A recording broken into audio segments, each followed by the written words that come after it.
there's a huge excitement. I mean, I can only speak from my own personal point of view. Driving up was different. I've been here a week, and it felt different. You know, when you think about what we had to deal with in the previous Euros, in COVID, hadn't qualified for 20 years. So driving up, it certainly felt different. And getting on the grass this morning, you know, brand new pitch laid down, looked beautiful. You smell the green grass. It was a nice feeling because I've been in hibernation for about 3-4 months now. So it was nice to get on the grass and see everybody, and everyone's in good spirit. Did you sense that enthusiasm from the players? Yes, definitely, without a shadow of a doubt. You know, because let's not forget, we were all disappointed in the previous Euros. So there's an excitement there, but a determination to make sure that we try and do a lot better than we did on the previous occasion. So, yeah, there's excitement, but we've got to control that.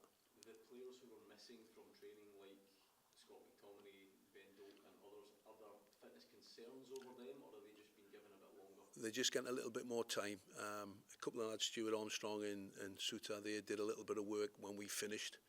So we're delighted with everybody who's turned up in good condition, and we're quite happy with their progress. I'm sure Steve will be keeping his cards close to his chest, but the two who are going to be cut, can that still be influenced depending on how people Absolutely. train, or has the majority of that decision been taken? Let's not forget we've got actually 2 games before we go out to Germany, so they're going to be very important. Players are going to get time on the grass and on the pitch. And it's an opportunity for them to stake a claim. You know, I mean, if it was me, I'd be so determined to make sure that I turned up on those 2 games and performed well. So there's an opportunity still there, you know, because we haven't made a final decision. Everybody has an opportunity, so let's see where it takes them.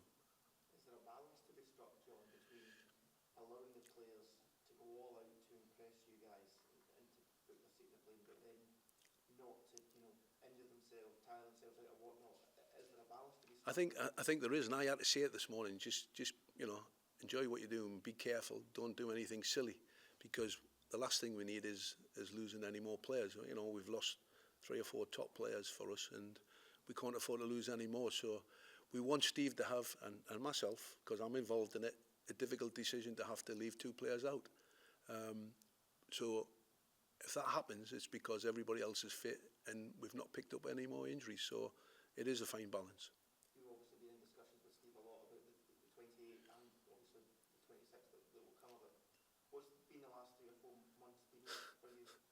It's been difficult, I have to say, because we've had so many conversations, which is good, and it kept changing. It kept changing because of who was available, who wasn't. You know, and we obviously got the news about Fergie and Aaron Hickey and Pato, and that was disappointing. But we didn't feel sorry for ourselves. It's important that, because we trust these players, and we've now got 2 weeks in preparation, including 2 games. So it's like a third of a pre-season. So we've got plenty of time to get the players on the grass and work them and do the work that we need to sort of finely tune the bits that we need to do. So, just for you personally, you've obviously had a distinguished career up and down south and abroad and whatnot. How great is this for you personally to be involved in? What does this sit for you? Well, if you think about and we'll talk about the first game in particular in the Allianz, you know, 85,000, I think it's 85,000 people, and that's going to be up there with the highlights of my career. Obviously, you know, I'm a Newcastle man, and that's my club, and working for that football club every day is a highlight for me. But this has got to be up there, and something I'm really looking forward to. But I'll be controlled because of my experience of the previous Euros. You know, it was different. International football is different, and certainly the previous Euros was different for me because I'd never experienced anything like that. Because there are things that are done differently, but I've learned from that, as hopefully the players have. So looking forward to that first game, but controlling my emotions and staying focused. You touched on that there, but is there a feeling that this whole squad, this whole setup, every player, even Steve and yourself, they're a lot more evolved since the last year? We're coming into a completely different squad. Absolutely, yeah. One that's ready to go to these knockouts. Absolutely, because we said at the time, the more caps these players get, and I include us in that, the more experience we get in dealing with situations. And when you think how early we qualified, we win the Nations League. So, you know, we've had a good run lately. But we've also had a few defeats of late. So we need to get back to winning ways. We need to get, you know, we've got 2 games, which are big games for us, good preparation games. But we need to get back to winning ways because we need to go into the tournament. Because normally, when we went into the last tournament, we actually had a good run of games and we're in good form. And it does help, breeds confidence. But what I will say is in those games that we didn't win, the tough games, we learned so much. As a staff, what are the biggest things that you learned at the last Euros that you can take into this one to try and get a better result and get out of the group? As a staff, I think I can talk about myself because I know what I learned from it. I learned that you have to make sure when you're planning that you plan for the 3 games. You don't just think about one game, because normally managers and coaches say, we'll take one game at a time. But when you're in a tournament and the games come thick and fast, and you're always planning because you don't know what the scenario is after the first game and then the second game. But I felt, from a personal point of view, maybe we could have... everybody was talking about the second game before we played the first game, for obvious reasons. It was England, eh? So, and I wasn't, but there was a lot of talk around the place. So I can help control that by saying it's not about what happens in the second and the third game, it's about what happens over the 3 games. So we can try and feed that into the players. Is that as much hype as there is about that opening game being the opening game of the tournament against the host at the Allianz Arena, that, you know, it's the same points on offer in all 3 games? Absolutely. So we need to make sure that we go into that first game with a game plan, but we've also got the game plan ready for the 3rd game. So it's not just about that one and all the focus. I mean, anything can happen. I mean, let's not forget about the form that Germany are in. Bringing back Toni Kroos has been huge for them. And I've seen a massive uptake in how they've started performing. And let's not forget, when they go into tournaments, they seem to find this form from nowhere. And they're a very, very good team. A very good team. So we're not... I've heard lots of people saying, no, it's a great game, Germany or not. Germany are a top team. You know, and we're going to have to be at our best to compete with them. So it's our jobs to make sure that we are.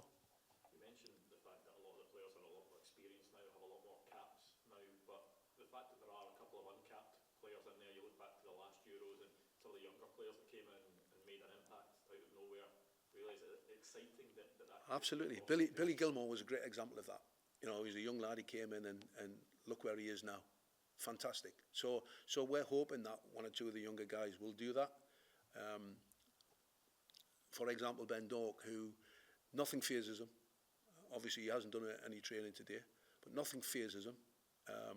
He's come into the group.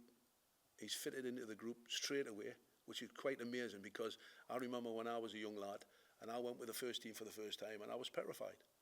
He's come in, he's fitted into the group. He's like he's been here 10 years. You know, so if we have to rely on him and he has to go on and perform, we don't fear that he's going to let himself down or let the team down. You know, he'll gain from the experience, just like Billy Gilmour did. John, what does Doak add to the squad that you don't have elsewhere? Well, he's different because he has pace. You know, we have a really good team, we have a good squad, but we don't have a great deal of pace in that final third. And against the top sides, to try and open something up, he might just do that. You know, we have a different. We've adapted the style of play because of the players we have, but he is different, and he could come on as, you know, with 20 minutes to go and just do something special that can get a point for us or 3 points. So we know he's going to give us something different. And do you think that was something that was missing in, for example, the Northern Ireland game? Well, in fairness, against Northern Ireland, we didn't have any forward runs, we didn't have any forward passes, we were quite happy to keep possession. And again, that was a good learning point. It was a good, playing against a low block is a good experience, you know, because that might happen in the Euros. And we now know that we have to do a little bit of preparation on playing against the low block, because it might be the way of winning a game and breaking a team down. John, you talked about getting the team into a position where they can compete with this rejuvenated Germany. How would you do that? Well, we'll sit down and we'll talk about a game plan. We've done a lot of preparation work on with the video analysis guys, and we've looked at a lot of things about how Germany play, for example, and how we can break them down, how we can stop their strengths. So, and again, I keep going back to the 2 weeks. We have preparation time on the grass where hopefully we can set something up that, and the players, the one thing about these players, if we ask them to do something in a game plan, they stick to it, which is good. So we have that preparation time, which I'm not going to tell you how we're going to play or what system we're going to play in that, because it doesn't make sense. But we'll have it, you know, we should have a game plan ready to go. And these two games coming just now, Gibraltar and Finland, the uncapped guys, are you planning to use them? Well, I think, yeah, I think the majority of the group will play in the two games. That's what we spoke about, because it's about giving them some game time as well. And obviously we've got one or two lads in there that we need to see play as well, and prove their fitness. So yeah. So you know, it's about, but it'll be all about us. You know what we are going to do and how we're going to try and do that. Is it fair to say that you won't take 4 goalkeepers to the Euros? Is that one of the To be honest, we've not really discussed that. I mean, I've been with Steve. I was with him at the weekend, and we've not really touched on the goalkeeping situation. But we will have the conversation for sure. And as it stands, I couldn't really say we're going to take 3, we're going to take 4. I really don't know. I genuinely don't know.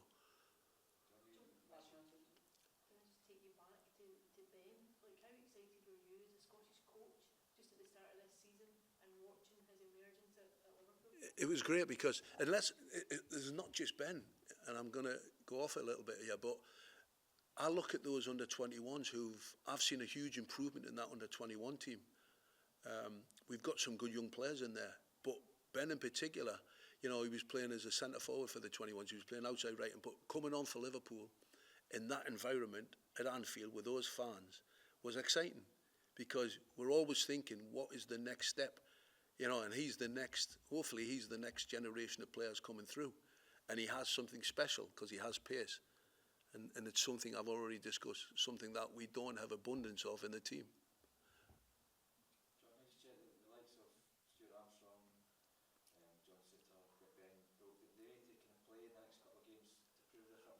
Well, hopefully, both Stuart and Suta, they both trained after us today. Looked really good. Looked like there was no issues. Obviously, Ben and Scott McTominay did their own stuff today. But hopefully, by the time we get to at least the second game, we're hoping that everybody's going to be in a condition before Steve obviously makes that decision that night after the Finland game. Ryan looks great, and I know there's been 1 or 2 things said, but Ryan's been fit for a few weeks now. I think both Steve and the Rangers manager was trying to say the same thing. I know Jacko had a few behind closed door games for I think it was the 23s. So he's had some game time, but he deserves to be with us because he's been huge for us.